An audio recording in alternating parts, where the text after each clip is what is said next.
All units, Irene. I say again, Irene.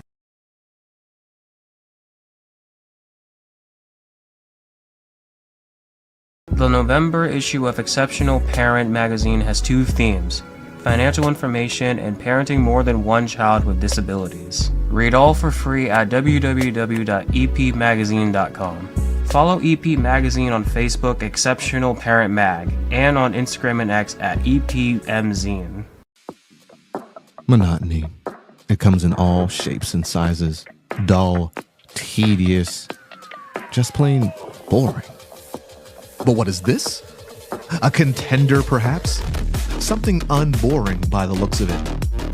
Jabs right at dull, an uppercut to tedium, something that keeps you on your toes, keeps your head on a swivel, a knockout punch to your old, boring workouts. Welcome to Fight Camp.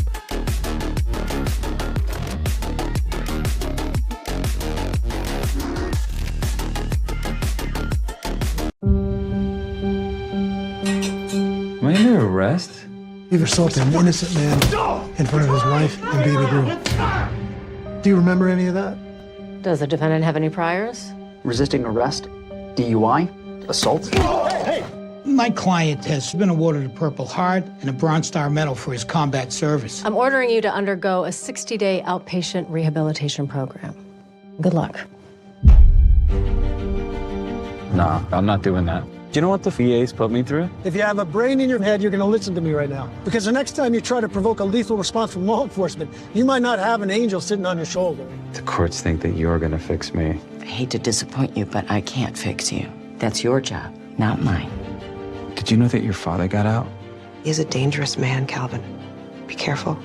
We came back and they spat on us at the airport. No homecoming parade, no celebrations. You can't pretend like you have any idea what it's like to be in combat. No, but what I do know is this field of work that I've dedicated my life to has helped a lot of people. When you got back, something was different.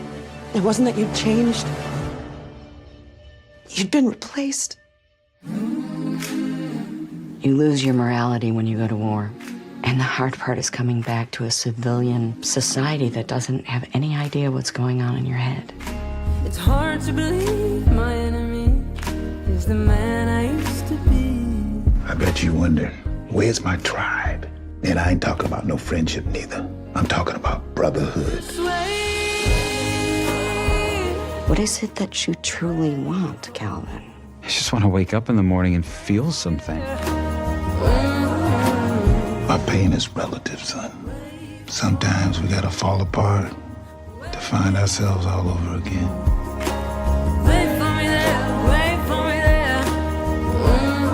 You were willing to give your life for your country.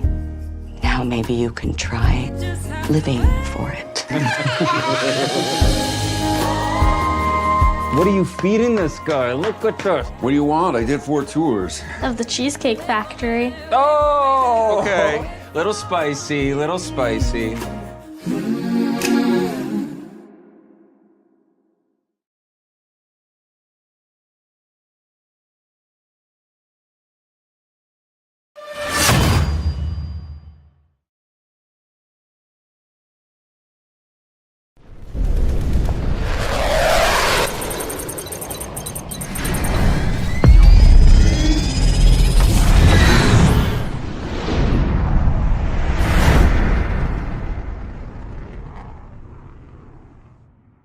The movie, music, news, television promos, trailers, and videos used by Oscar Mike Radio are protected by the Fair Use Act. Section 107 of the Copyright Act. 1. The purpose and character of the use, including whether such use is of commercial nature or is for non-profit educational purposes. 2. The nature of the copyrighted work. 3. The amount and substantiality of the portion used in relation to the copyrighted work as a whole. 4. The effect of the use upon the potential market for or value of the copyrighted work. I joined the military to be a part of something bigger, and solving complex problems was part of the job. But when it came to my mental health, I had no clue where to start. Thankfully, you didn't need to figure it out alone. If the veteran in your life is having a hard time, you can be the one to offer help. VA has resources like family education about mental health challenges, couples therapy, and parenting courses, so you can help your veteran build a brighter future. Learn more about resources available at mentalhealth.va.gov/families.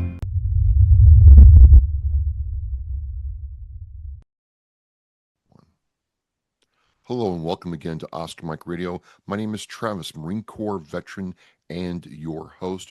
We're in year 9. We're counting down to 500, and I'm so happy to be here. I want to thank my sponsor, Joyce Asek of Asek Real Estate, Echo 6 Designs out of Texas, and my supporters, Cason Shaving Company, Exceptional Parent Magazine, and Fight Camp. Be your strongest combination. It's an exciting time here. I've had some great guests coming up for the rest of the year, and you know, I love talking to authors. I love to read, and I don't think I've ever had a poet on Oscar Mike Radio before. So it's with great pleasure and honor that I introduce my next guest, Army veteran, officer, writer, and a bunch of other things, Ryan McDermott. Welcome to Oscar Mike Radio. Thank you so much for joining me. Travis, thanks for having me. So I got the news across the wire that, hey, there's this book called Downriver, and what that's about, and yes, a memoir of a warrior poet. And I'm like, I've never talked to a poet, and I know a little bit about poetry. I haven't read a lot of it, but I'm like instantly interested. And then it was really a challenge, Ryan, because in some ways the book was very insightful and deep in some regards, as poetry can be, but the backstory was also very interesting. So this is going to be a fun conversation. Before we get into all the good stuff with the book, and it's all good, kind of tell us, who the person Ryan is growing up and going into the Army, please. Well, Travis, that's a great place to start. My book starts kind of at a rock bottom moment, and then kind of proceeds sort of through counseling sessions. We look back at different parts of my life. In the first part of my life, I think every veteran, I think, has an origin story to a degree of why we ended up serving. And for me, it was rooted in a sort of desire to serve the country, I think, out of, patriotic values that I think we all have who serve. And also, I was sort of raised in a lower middle class background. I would say my biological father was not involved with my life. They sort of denied paternity and moved on. And my mom raised me as a single parent. And so her father, my grandfather, was an Air Force enlisted soldier or airman, and had retired in Orlando, Florida. And so my mom raised me in that construct. She was worked at like a 7-Eleven when I was growing up, and then moved on. Eventually married my stepfather. Had a normal family life for the most part. We suburbs of Orlando. Things were pretty stable. We had 2 sisters and so forth. But they financed their home with like a balloon note, and so they could never refinance. And they never had stability because he was in construction. My stepdad was in construction. And so I had a relatively unstable sort of life in that regard. And so that was one thing, I guess, looking back, that sort of planted this idea that the military was a very certain path, hard path, but something as I looked closer and closer at that path, that it offered a unique sort of opportunity for me. And so leading up to my senior year of high school, I began to think about, did pretty well. So I looked at the academy, and I started doing pretty well and applying to the academy. But at the same time, my parents' marriage fell apart. And so I had a very chaotic senior year, and in that process, I lost my home. My stepfather moved out. My sisters moved in with him, and my mom sort of deteriorated. And I go through, that's kind of the part 1 of the book, is I go through that whole process. And as I was awaiting my appointment, that letter, and eventually I did get that letter, but it was after I ended up moving in with a best friend of mine to finish out my high school. So that's a little bit of the background. I ended up getting into West Point, but I think that's kind of, my background is Floridian, or grew up in Orlando, never left the state of Florida before I went off to West Point. I mean, that's the furthest far I had been north was Jacksonville, and I don't even think I went south of Miami. So my world was relatively small, and so joining the military for me was kind of this big journey, this epic sort of adventure I would be on. What was it like going through West Point? I've heard it's a very rigorous experience, very demanding experience with a high set of values, and it gets cold in the wintertime because I'm up in this area, so it had to be a lot of change for you in a very short amount of time, but with a very high expectation of accomplishing the goal. Mm-hmm.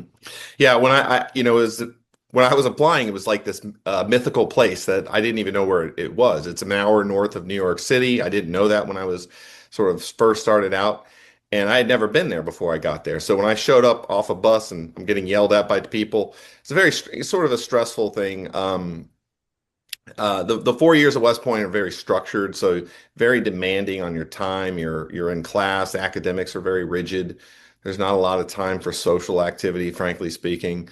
And you drill and ceremony, and and in your summers while you're there are like you're doing training. You're spending a lot of it doing training, and you might get a few weeks off during the summer for leave or whatever. But it is a very stressful 4 years, and not a lot of people are like, oh, I'm gonna miss this place. People are very happy to graduate, happy to go into the Army, and by that point in time, and lead soldiers. It's interesting because for me, I started journal writing because of that kind of. I mean, the one thing about West Point for me personally was it offered a sanctuary. Although it was like very stressful, there was a situation where I had a sanctuary where I had 3 square meals a day. I had people that cared about me, even though there's a high stress environment, but there's a high support environment, high stress, high support. And, I began writing though as a way to process the stuff I had just dealt with in high school, but also what I was dealing with in college. You go through the West Point process and you start writing. It was more journaling, but Mm-hmm. Did you really enjoy the writing, aspect of writing? Yeah, I mean, at first it was sort of like a mechanical thing where I started it like a couple lines. For the book, I pull from that for that part of the book, for that chapter. It's a unique chapter in that regard because it really is the writings from way back when, a little bit modified. I pruned some stuff, but it started out mundane, but then the writing, and that's what is kind of intended to show is in the the reader should see the development of my writing as it goes from like my first kind of. I did. Yeah. I saw, like, to put in the vernacular, growth. Yeah. Like you kind of settled into your writing style and what you wanted to communicate. And then once you were able to accept that, the whole part of you changed, and we were able to really see who Ryan was and what you were trying to communicate. Yeah, yeah. I mean, and a lot of it, is the first part. The first part of my West Point experience was just trying to survive, and a little bit looking back and everything, and then it began to evolve into, sort of more social stuff, like wanting connection, and then aspiring for family and love. Frankly speaking, I mean, that's where my memoir is probably more. It's very personal. A lot of people hold their personal aspirations and in that regard in close confines and private, but I want there's a part of that's really important for my story as it sets up is to really show that aspiration. I think a lot of men and women who serve, we are deeply committed to our families, and not just our immediate family but our broader family, and it's because we're protectors and providers and so forth. But the writing it sort of concludes, that the West Point was, it's an interesting 4 years, and I don't want to skip to it, but like my son just graduated, and it's a lot shorter as a parent seeing it could go by than it was going through it. I still have dreams. I have to go back to West Point. Now, you graduated, if I remember correctly, around, the year 2000, right before Yeah. 9/11. And did you see when you graduated, did you see your Army career going this way at all when you graduated? It's interesting. I mean, I think in some ways there was like a feeling that something could happen where we might go to war. I don't know, but I remember it was interesting because for me, that journey was 2000, I graduated, go on leave, kind of I reconnected with my biological father as a part of my own growth and met my sister, and that ties into the whole story of how I ended up meeting my wife. But I spent the year training, so I went to the basic course, and at Fort Benning, Georgia. It's it's in Columbus, Georgia. And then, and in January, I can't remember what, but I had to do a course in the Bradley Leader course, and then eventually Ranger School the following May. And there's some gaps where, there's between the courses that you're just there doing other things. And I ended up, going to, and this is around the time I met my wife, and then 9/11 happens. And 9/11, I mean, I go into this in the book, but it was surreal. So I had just moved to Savannah, Georgia to sign into the 3rd Infantry Division. And, it was an exciting time. I'm about to sort of, I'm just now getting to the Army. And you think, oh, I'm going to have time to prepare for whatever's going to come. Well, my roommate and I were both signing in the same day. It was like 7 o'clock. I can't remember exactly what time. It was around 8 o'clock. It was we were on our way into Fort Stewart when the first planes began to hit on 9/11. And so it was kind of a faint thing. It was kind of weird because we were going into the headquarters where, you go to the battalion headquarters where you're trying to sign in everything, Right. and staff there, and you're just like the person who's showing up. And I'm like, hey, and they're watching stuff on the news, and it's not really, because, I think everybody felt this. It was like not immediate, like, what's going on? What is this? 9/11, now we have a whole context for it. But in the moment that it was happening, it was surreal that, we're just like, we just signed out and we left. And then we listened to 9/11 on the radio on our way back to the house. And by the time we got back to our place in Savannah, it's about an hour drive. It was like very clear that like this was a very much a coordinated attack. The buildings came down, and then so we were supposed to get a little bit of time to kind of move in and settle into our apartment. Nope, next day we were at the unit. I was taking over my platoon. You lead these men, and you're having to do this all like this. It's going quick. I don't want to go too deep into it, but there had to be a time of like, wait a minute, this is all just coming quick, quick, quick. And I've always wondered how, some of us enlisted guys, or, a lot of us enlisted guys, like, officers got it easy. But I'm finding out the longer I do this that it's no cakewalk for you all either. There's a lot expected and a lot to manage. But I still wonder, like, how do you manage all the expectations, lead your troops, lead your soldiers, and focus on the mission with all this stuff going on? Well, I mean, I have to say, a lieutenant, or especially a butter bar who's like a second lieutenant, is probably worth less than a private, to a degree. But, there's a lot of, I think one of the, there's just different roles. It's funny because now I'm just like, my guys we're just a group of guys. Like I had that role, but everybody's role was important in that platoon. And so it's interesting to think about it in that context. But it is, I mean, I personally think every soldier has a lot of responsibilities, just different roles. And, the role of a young officer is really one is to learn. And I think the most important thing a platoon leader does is make tactical decisions on the battlefield, carry out orders, and really because they're in this sort of chain of command, leadership responsibility. The platoon sergeant has a very important role, and it's like a sort of battle buddy in a way.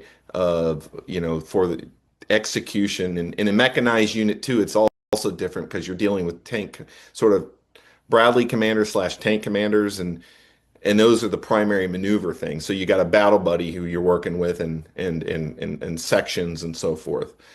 Um, but I have enormous respect for my soul. I still in touch with as many as that I can on Facebook. But everyone's got their sort of sectors of fire, sort of say, of what they're responsible for, and it takes the entire unit to really. And that one thing that happened is immediately we didn't. It was sort of like an initial, oh, we got to get ready, but then it was like, well, we've got to get.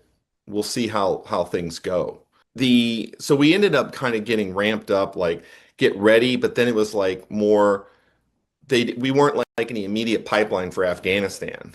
So we ended up doing training, like we went to the National Training Center, the OP4. It was really good for me to get that because it wasn't like we were going to go straight to war. I had a year and 3 months, or like almost a year and a half before we crossed the border. I had been a platoon leader for like a year and a half, and a lot of responsibilities of platoon leader. It's not in the book. I don't think so, but I was like the unit movement officer. I had to do a lot of administrative stuff, and there's a lot of administrative stuff that the officer corps ends up doing, planning, that sort of stuff, and making sure that the orders make sense and integrate. And but I had I was kind of I had to do the tedious, like make sure the mill vans are packed to spec, make sure the plans are, it's like all very tedious stuff. Make sure awards, the whole awards process was working, and a lot of mechanics there. So, but it's interesting because by the time we got to Kuwait, my company was very highly trained, which is why we ended up being, I think, chosen to be at the tip of the spear. Were you still writing and working on your writing during all this? Was it just, maybe you had some time at night or on a plane or whatever, and you wrote? Was it like that, or did you kind of put it on hold during this high tempo time? Well, I put the reflective writing on hold, and so that's a great question because it's not like I'm constantly writing. So for me, it's kind of like this. There are periods of time where I've done a lot of reflective writing where I'll write about a whole chapter, and then there's other times where I'm just iterating on it and just like refining it. At that time, I was writing my wife, and just writing letters to her. So I have a whole stack of letters every day. Wrote a letter, and I have got those in a safe place. And I've actually thought about like transcribing them at some point. Might be neat. It's interesting because that is a story of in itself because at some point we didn't have the internet, right? We no longer had internet, the capability, and so you were 100% reliant on the written letter sent in an envelope. And so what's interesting is it kind of mirrored the separation because you send that off, it takes 2 to 3 weeks to get there. I mean, seriously. And then when you get a letter, you realize, oh, this was written 2 to 3 weeks ago. And if you cycle that in of like what they know about your life and what you know about their life, it's like at least a month of a distance of what's going on in their life. And it's interesting because as you kind of get through it, it's like we're talking about different things and her life, she sent letters, and so kind of going on a tangent there. But my writing in the war was really pen to paper. And I used some of that to kind of and there's actually a letter in the book from my son, a letter to my son. Yeah. You serve in war and you serve at a high level, and you're heavily decorated, and then you transition out. And again, tongue in cheek, there was a time, sir, where I felt that officers got out and there was a stretch limo pulls up to the TAPS class. They take them home, they roll out the red carpet, and everything's fine for them. And I got very politely but very firmly told that that's not the case. Some officers have the very same problems that us enlisted have, in different ways. But your transition was different because you get out and you go right into your professional career, and you had a family, and you had other things going on. And that's where it really seemed like the idea for the book and the reflection really took place. Kind of go into that for me, please. Yeah, so when I got back from Iraq in '03, there was a period of time where they were like, you're going back, right? And then I made a decision, I need to get out. And so I dropped my paperwork. I went to a new unit, and it was a sort of a refresh, reset thing. And when I got to that unit, I actually really enjoyed being on the staff, and I did a lot of writing of work, like planning and stuff like that. I started writing there. That's actually when I started writing. So I actually, from like 2004 to 2006, so that's 2 years. So there's a whole year of prep, and then there was a year where the unit deployed. And I had already decided to get out, so they put me. I was put on rear detachment, and I spent that entire time like writing, really, and writing the chapters, like sort of in the downtimes, not all the time, but like in my downtime, I would write it, and I ended up writing chapters about the rear detachment. And I have to say the rear detachment and what the rear detachment role is like taking care of the families. And it's sort of unseen when you're deployed. It's kind of like whatever, there's somebody back there, whatever, there's all this stuff.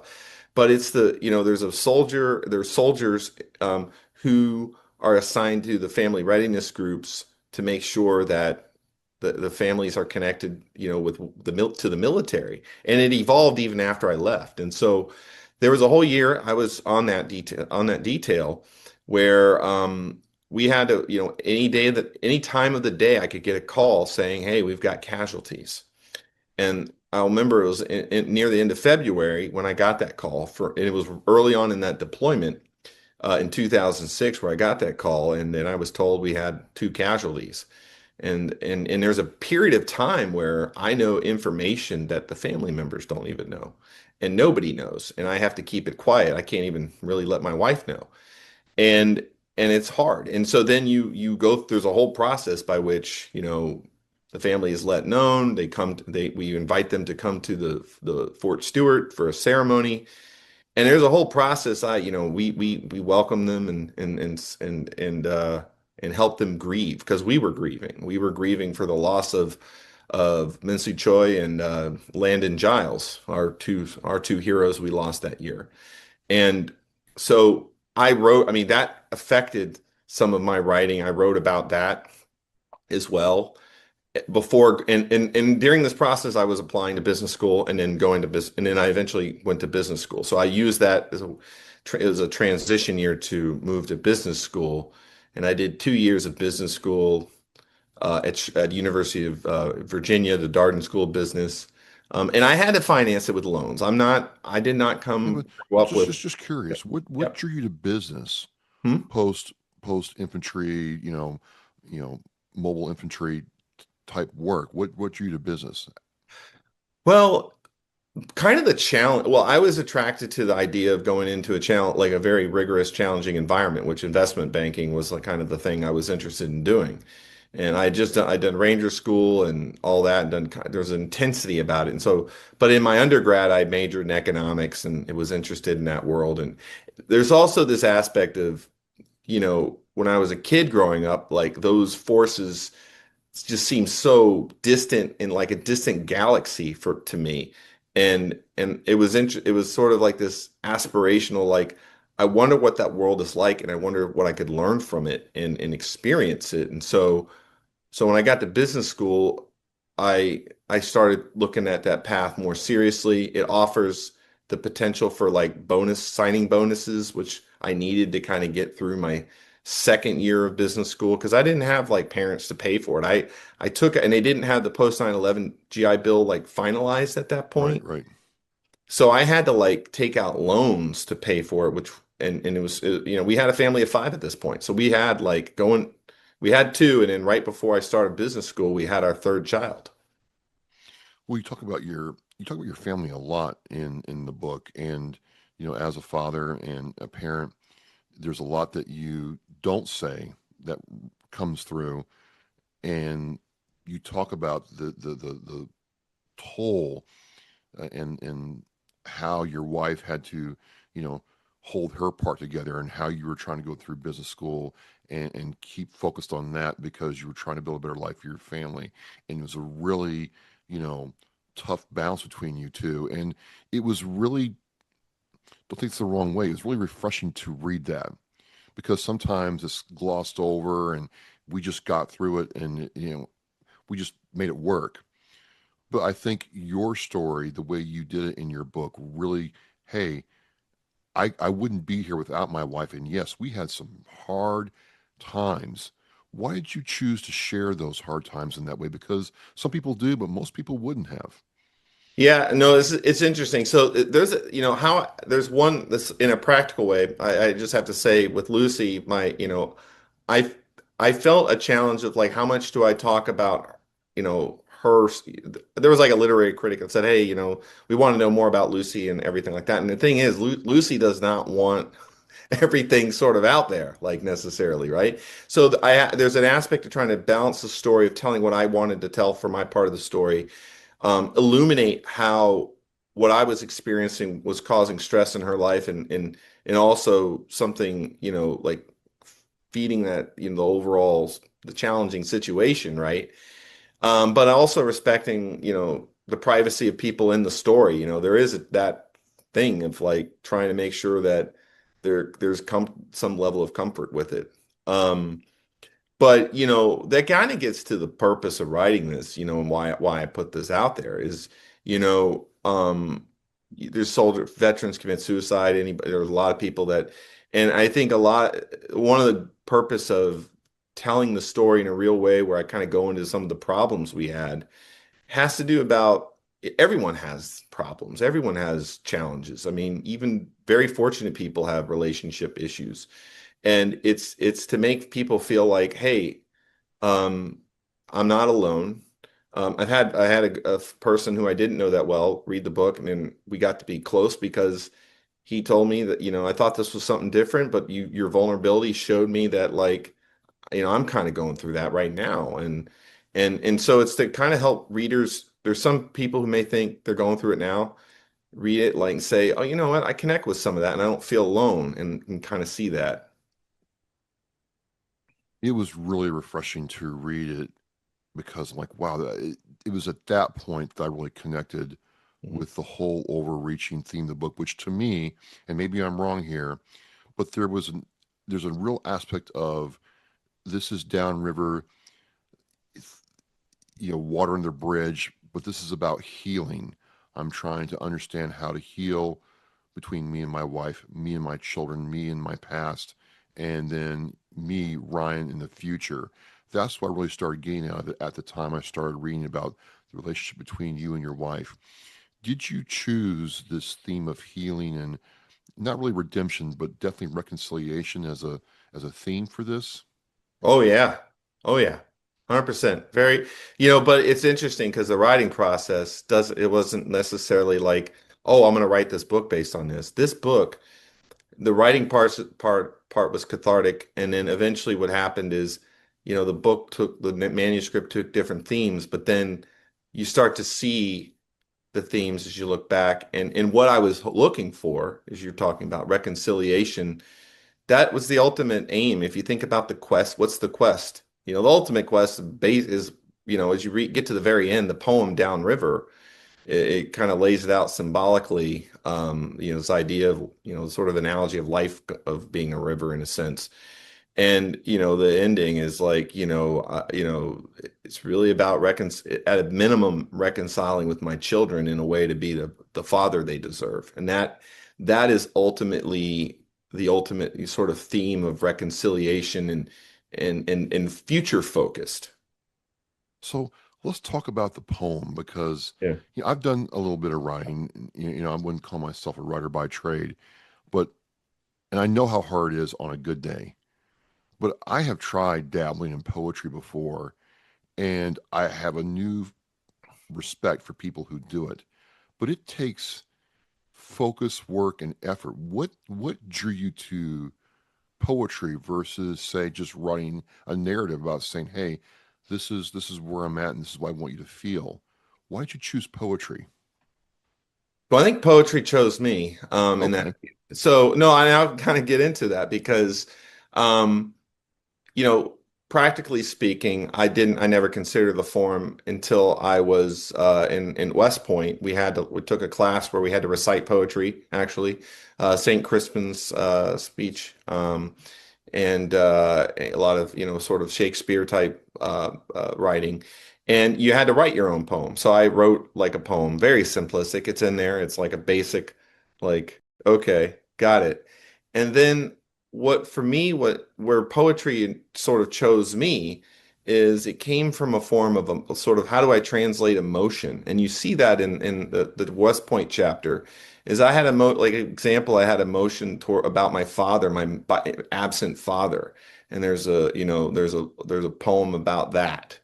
And so at first, if I was to kind of guide people on how to write poetry, I would say, start with your emotion, like find something where you have emotion that's like you think is, and don't even think about it. Just write the story of it in a way that's a narrative. It doesn't have to rhyme, right? Like there's a poem in there where it's frustration. It's like just it kind of it doesn't rhyme at all, but it kind of conveys the emotion of kind of the reality of living in two different worlds, and I'm trying to like reconcile my worlds as a cadet. And but eventually you start to realize, for me, then it's like then it became kind of fun of like, well, how do I convey this emotion in a rhyme in sort of rhythm? Yeah, And I was going to ask about meter. Like some of your poems, you can tell technically they're poem. You have standard meter and yeah, spacing and pacing. And then I get to the one with no meter, and I'm like, what's he doing to me here? So I was yeah. very curious how that all matured over time. Yeah, I mean, the way to think about that too is you're reading it and you're like the one with no meter is like that one is just raw. Like I didn't try to develop it any further. It was just, boom. And I kind of felt, I could have left some of them out. There's some that like, I'm like, there was a one critic that pulled one as a sort of quote. And I'm like, man, could you not, do you have to pull one that was like that to critique that specific one? Because I could have easily left that one out. Critique the one that I consider to be, the title, Downriver. Critique that one if you think it's, or maybe that's too harsh. I don't know. Um, yeah, yeah. There's some decisions that go in about what because I have like I think there's about 30 poems in there. I probably have like 80 that are in my West Point journals. And so a lot of them, that's kind of the thing. There's who's that producer that does, you know, it's sort of like when there's people that have this philosophy about music. It's like just do everything, and then you go back and you're like, you know what? I like that. I like that. And so if you're interested in trying to like create something like that, just write and write and write, and then a lot of it's going to be garbage, and then like you'll realize, wow, this one here it's got potential, and then you develop it. And there's a couple that I actually did refine from their original form. That I like the Nightmare is one that I developed a little bit more fully from its original form, because the original form was more descriptive, didn't have like a sort of thing, and then I realized, you know what, I want to work on this and see what happens. And it became something different, but it conveyed the same emotion. Speaking of emotion, what's happening to you? You go through and we'll talk about this, your PTSD a little bit, but what is happening to you as you begin writing Downriver and putting this all together? Because people get changed by what you write for them to read, but this also changes the author, themselves sometimes. Yeah. Well, I think, going back to the writing the Iraq chapters, right? After I got back. So, the Iraq War, we went through several major battles. We fought for the bridge over the Euphrates River. We fought for Baghdad International Airport. And there was like a stretch of like 4 or 5 days where it was like kind of like nonstop adrenaline, breaks in between, obviously, but anticipation, that build up, and then the after sort of continuing the mission. Um, you know, I think it's one of those things where it's like the process, there's some challenge in opening up and going back and writing the stuff because it takes you that moment. My wife will tell you, she's like, Lucy will say, like I'm like not connected, when I was doing that, like totally in a different world. And I felt like I needed to kind of go through that in order to be like more present and just kind of work through that past experience. Coming back, like I remember, immediately I wasn't writing. It was like the day that I came back, it's are there threats on the highway, or, nightmares and stuff like that. Um, and sort of reactions to stressors. One thing I would kind of talk about with PTSD, you know, I think some of it has to do environmental, where when you're in the military, you're around people that have a shared experience. Right. So there's a shared experience, camaraderie, and understanding of what you've been through, right? And so I think there's a lot of it's an environment where I feel like there's natural support and understanding. Uh, when I went to business school, there were a few veterans, but not a lot. I mean, we're talking like very few, and at that time, and then on Wall Street, even fewer. And so by the time I got to Lehman Brothers, just it was very unsettling, because I was still dealing with, still wrestling with like seeing my friends who are overseas, some dying, people dying every day at that point still. And so there's a little bit of, sort of a disconnectedness and feeling of isolation because, at the time, like people in the sort of a lot of people in the civilian world just they could tune out. They don't have to tune on that channel. And it was, it was that plays a role in it as well. You dealt with your own PTSD and you used Downriver and writing as a way to, help you through that. Do you have any perspective or advice you'd like to share to veterans who are dealing with their PTSD in their way that you could share with us? Well, it's hard to say. I think one, just the first thing is to find purpose. Like you got to have a purpose because for me, it's my kids, right? Purpose that like a foundation. It can be that or, spiritual, if God, your faith, I think is really important. It's got to be, it can be helpful. Or not invaluable. But in terms of practical stuff, like one, I think connecting to the men and women you served with. I mean, that's something that could have helped me is if I maintained connection with the guys I went to war with. We kind of lost touch. One guy went into the, Secret Service. Another guy went into pharmaceutical sales. A couple stayed in the military, right? And continue, a lot of them did. My soldiers kind of went to different worlds. And we connected, we connect on Facebook, but it's not like I think immediately started like having the conversations and so forth, or just even showing that kind of support. So you know, I think that would be my, one purpose. Two, connection to those you served with is really important. And, it's not just for yourself, but it's also for the veterans that you serve with, you think may need that connection because you never know, if somebody's suffering in silence. And it could be the platoon leader. It could be, if you're a soldier and you got, don't assume it's rank oriented. Everyone's human. And, When you went through this writing process and finally held that first, what do they call like the first copy of the book that you make? It's not like the movies. Oh, it's like an advanced reader copy. Yeah. What started happening to you when that started coming together and you had dealt with, the past, you had laid out to your children and your wife and even people that you knew, what this process was for you. What did you feel when you held that advanced copy?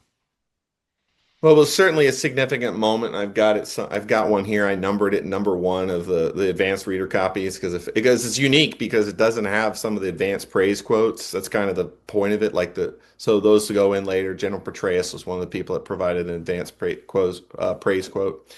Um, I'll tell you, to be honest, Travis, it felt like, okay, this is a great moment, but also like now it's time to get the message out to try to like do what that's kind of the whole purpose. I mean, there's a piece of this that, it's if a tree, it's like that saying, if a tree falls in the forest, does it make a sound? It's like if I publish this book, but nobody reads it, did it ever publish, So I've wanted, I don't, that finish line marked a new starting line. And, and I appreciate you giving, this sharing this platform for that purpose because, um, there's a couple things the PTSD thing is one of them, but like I don't want it to, it's not everything about that. No, There's no, there's no. there's the reconciliation piece. There's universal themes that I think everyone, doesn't matter if you served or not, think connect to. And so there's part of this is like, so now it's like getting the message out and trying to one, if for people who may, like consider like ways of processing things. If there's different ways writing could work. The other thing is too is like people. It's like, hey, you know what? I saw how people in Ryan's life helped him, and here I am referring to myself in the third person. But how people helped me. You can be that type of person, and it doesn't have to be direct. Like, hey, I'm gonna. It's just checking on people. You never know. You don't. It's like yeah, and it doesn't have to, it can just be like, hey, how you doing? Let's you want to grab lunch, grab coffee, let's catch up, sort of thing, or just send a note to somebody you haven't who is in your unit potentially, and if it's for veteran to veteran type thing. But it's yeah, it was a moment, and it's somewhat like dizzying because I have my normal work to do, and so I have a day, and it's a non. I have to say, it's kids are. I still got kids. There's. I tried to draw this line for the ending where it's a hopeful, optimistic ending, but I also wanted to kind of leave a little bit of. There's an uncertainty about it. It's not necessarily a Yeah. happily ever after. We don't know like where the road's going to go, and there's still a work in progress. Well, just before we start winding this down, I did want to know because it was very clear to me that this was written for your family first, yourself, and then other people in your life. What was the initial reaction from your family when they read, Downriver? Well, different. I don't know. It's interesting. I haven't really sat down. Like Lucy has been a little bit back and forth about, I mean, just being honest, she's been a little back and forth about like, okay, her life, she's a very private person, but overall supportive. And I think she understands why I'm trying to do this. I think same thing for my mom, right? Yeah. But I think my mom, I had a conversation with her recently and she was like praising the sort of like what I'm trying to do and getting the message out. I mean, a lot of these family members lived it. My father-in-law read it and he was like, wow. I mean, so I think of my family members, my father-in-law, I think his response, so he read it in like a day and a half or something, right? And and he was very praising it. And I think it's interesting because, we've not necessarily always been super close or anything, but I think for him, it gave him a new insight on who I am. Um, and my son Brandon read an earlier version of it. And he's a part of that. He wrote the afterword, and so I don't, once I have to say like some folks have read like prior versions of this, and so it's kind of like, do I, they're not necessarily in a rush to read the final product, and the final product it went through a lot of polish, so some of them saw the unrefined rock, and I spent several months working on iterations to get it, and then you have an editor do the final touch-ups. It's very interesting that they had that reaction. I guess what would you want the reader? I know what I got out of it. I got an appreciation for poetry. I got a new, I'm always impressed, respectful, and amazed about how varied the veteran experience is, how people from different backgrounds can get out of the military and use all kinds of different methods, means, ways to tell their story or deal with something, or bring honor and awareness to something that really impacted them, right? So there was that. And then I'm like, what's next? Like he's because the ending's not really set in stone, Ryan. It's not. Yeah. And I'm like, darn, he hooked me. I just bit on that hook, line, and sinker. So what's next? What is next? Travis, I don't know. I don't Yeah. know. I mean, there is a story that's happened since then, because the epilogue kind of covers a lot of it. So the memoir is meant to kind of really, if you think about the quest as like a quest, right? It's the key, a key part is setting up the relationship with my family, my children in particular, and then ultimately the ending is tied together by the intergenerational transfer over to my son Brandon. The reconciliation there. There was, I didn't write about it, but there's a point in time where our relationship was very fractured, and he even saw like a counselor and so forth, and it really forced me to think, work to become a better father in that regard, and being patient and everything. So what's next? I think we see. I mean, I feel like I have to go back to the book, see how I ended it. I think if I can, just real quick, sure, read the last parts of Downriver, the not the paragraph, but like the poem. Please It's do. I'll start here. Now I'm going back downriver, but it's a lonely route. It was the only way. I cannot see day, and I cannot make it right without going through the night and go insane and feel the pain. Before I reach the shallows, a walk to the gallows. With a lonely heart, this distance makes me feel. Heart feels empty. It needs plenty. I'm coming home. So I keep walking downriver for a place to cross the water. Promises that I need to deliver, and most of all, I still need to be a father. I think it's just a journey. Like I'm just gonna continue focus on my family right now Brandon's going to basic course. My other kids are in college. I wanted to tell the story now because it's like there is not, there's a little bit like with Lucy and I of like uncertainty about, but we have a strong relationship, and we love each other, and but it's, life is messy. It's not, this is not a fairy tale, right? This is, and I think, Brandon, it's about, the story passed on lessons. So I don't know what's next. I don't know if somebody was asking me if I was going to write another book, and I'm like, man, this took me 15 years. Maybe I could. I've got some ideas of things that I could do, but, I want to try to, I'm trying to get the message out on this one. I think it's unique. The poetry thing, I think is interesting. You picked up on that because from a narrative structure, it serves a purpose, which is to kind of take you to that moment in a way that's like pure, like you're there. And then the prose is kind of meant to set you up for emotional sort of moments and so forth, and hopefully it'd be a good read. And so what's next is Brandon, Julia and William, my kids. They're my story is, I think I say this in the book. My story is just prologue for the stories they're going to live out. And I think if we have that future orientation as America, and so I don't know if you picked up on this, but there is a narrative that I'm trying to like show that these, like Iraq, Lehman, some of these, and 9/11, we all lived through. They're traumatic experiences from a societal perspective. And to be candid, there's reconciliation we need in our country, I think, to a degree. And it starts on an individual level, and then in between, within communities and so forth.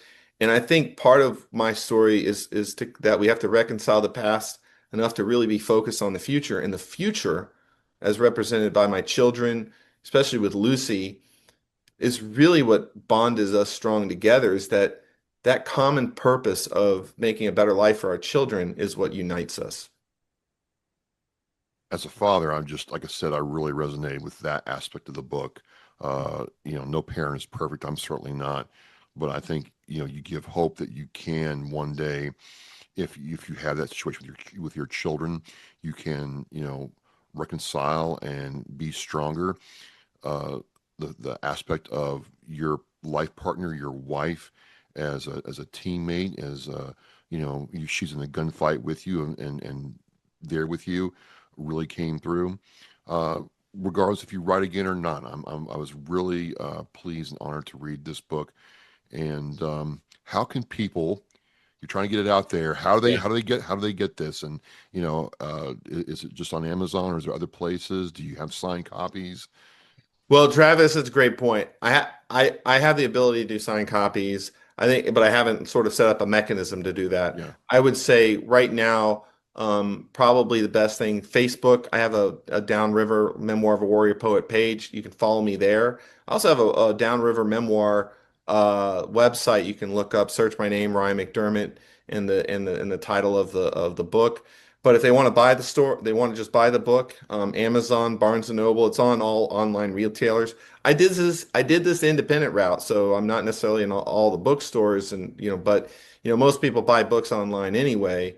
I would like to eventually do some sort of signings and stuff like that. If somebody reaches out to me, I have the mechanism sort of in the infancy of sort of how to do the shipping. I'm doing that for my soldiers. Like, there's a sergeant major a guy who retired as a sergeant major, and he was like, I want a copy of your book, and I was just like, I'm just gonna send him one of the he wants to pay me later, great, but I want him to read it first, and so I personalized it and everything, because it means a lot to that. It reflects on his service too. So yeah, Downriver Memoir of a War Poet on Facebook. I'm on Instagram, and you can find it on all online retailers.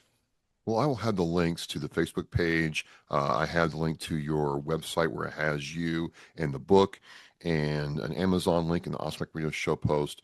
Again, Ryan, thank you for coming on during this time as we count down number 500. It's a really exciting time for the show, and I thoroughly enjoyed it. I like to read, and poetry was just a new wrinkle that I haven't dug into before, and I want to thank you for sharing so candidly.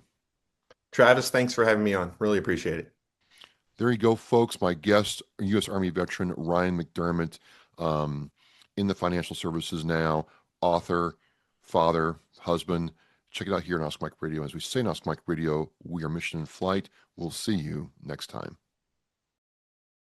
Every generation, every sacrifice. Our nation's service members have stood up for our freedom, our families, and our future. Now it's our turn to stand up for them. This year, you can honor their service in a deeply personal way by sponsoring a $17 Veterans Wreath. Each wreath is more than a symbol. It's a heartfelt tribute to the heroes who served and to the families who carry their legacy. Visit wreathsacrossamerica.org to sponsor a wreath today.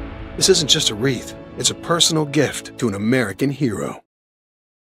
Thank you for listening and watching Oscar Mike Radio, where our active duty service members and veterans are in action and the mission is in flight. Oscar Mike Radio is an oversized load Co-Sinister One production. If you are a veteran or know a veteran who needs help, please dial 988 and press 1 for the Veterans Crisis Line.